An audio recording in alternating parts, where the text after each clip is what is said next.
Hello students, welcome back to the biology class. So in the last class we continued the 22nd chapter, that is chemical coordination and integration, and we learned that the various types of hormones according to the place from where they are secreted and according to the composition they are made up of. We learned in the last class that the hormones, if they are released from the hypothalamus, because hypothalamus is a part of the neuroendocrine system, that's why such type of hormones are called as neurohormones, and the cells which secrete these are called as the neurosecretory cells. We learned in the last class that the neurohormones are of two types. Either they stimulate the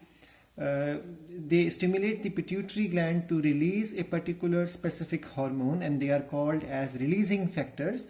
That means they stimulate the liberation of specific hormone from the anterior lobe of pituitary.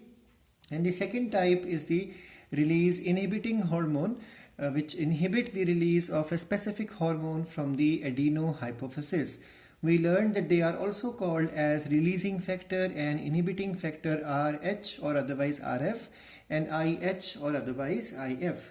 We also learned that the other type of hormones are those which are released from the endocrine glands, which could be either the mixed glands, or they could be the heterocrine gland or purely endocrine glands, and such glands release a hormone which are called as glandular hormones, and they are of two types according to whether they go and target another gland or whether they do not target another gland. Accordingly, they are called as trophic hormones and non-trophic hormones. For example, we learned that FSH and ACTH, they come out from, like for example, FSH means follicle stimulating hormone. It comes out from the pituitary, and it activates the follicles in the ovary, and then follicles start releasing the estrogen hormone. So this means that this hormone controls the activity of another endocrine gland. But there are other hormones which directly affect the body's activity, functions, etc.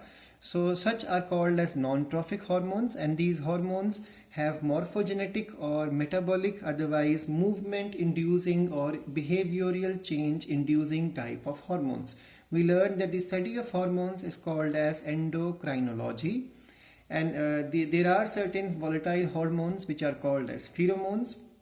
They are generally non-functional. Human is not able to sense them. Otherwise, there are other mammals which are able to, even the insects also, which are able to communicate with each other within the same species. That means population interactions are done with the help of pheromones. We learned in the last class that hormones, according to their composition, are either made up of unsaturated fatty acids, for example prostaglandin, or otherwise they are made up of saturated fats, which are called even as the cholesterol, and such hormones are called as steroidal hormones, example the sex hormones.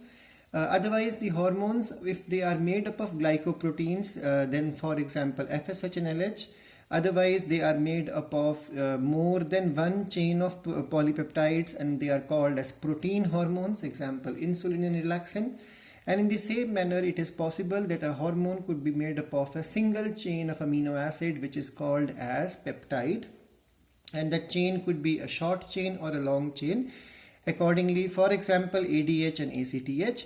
And there are certain hormones which are formed by modification of amino acids, for example thyroxine hormone. And then there are certain hormones which are made up of amine group, and for example the catecholamine hormone, which is also called as the adrenaline hormone. In the last class we also learned about the properties of hormones, that hormones are never stored except for the thyroxine hormone, and they are specific in their target tissue or cell as well as their activity.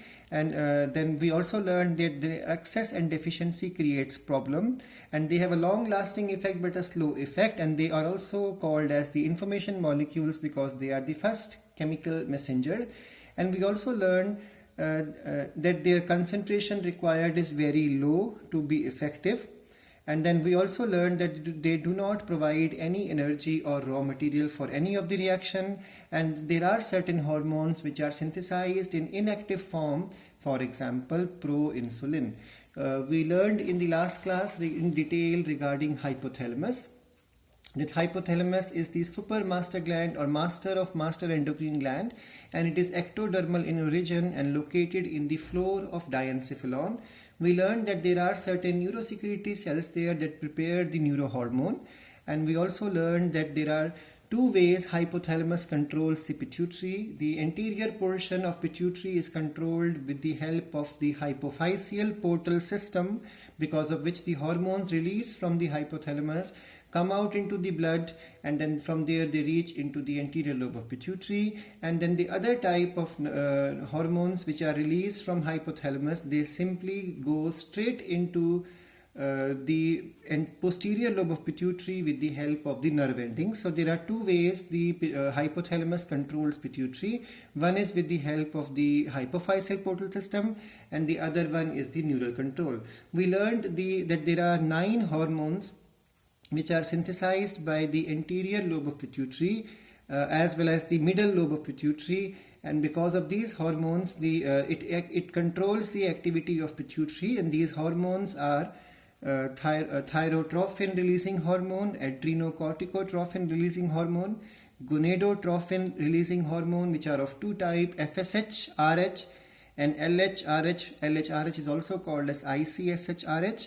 And then we have the somatotrophin releasing hormone, somatotrophin inhibiting hormone, prolactin releasing hormone, prolactin inhibiting hormone, melanocyte stimulating hormone releasing hormone, and melanocyte stimulating hormone inhibiting hormone. The first 7 hormones they come out from the hypothalamus and target the adenohypophysis, and the last 2, 8th and 9th one, they target the middle lobe of pituitary. So this much we covered in the last class.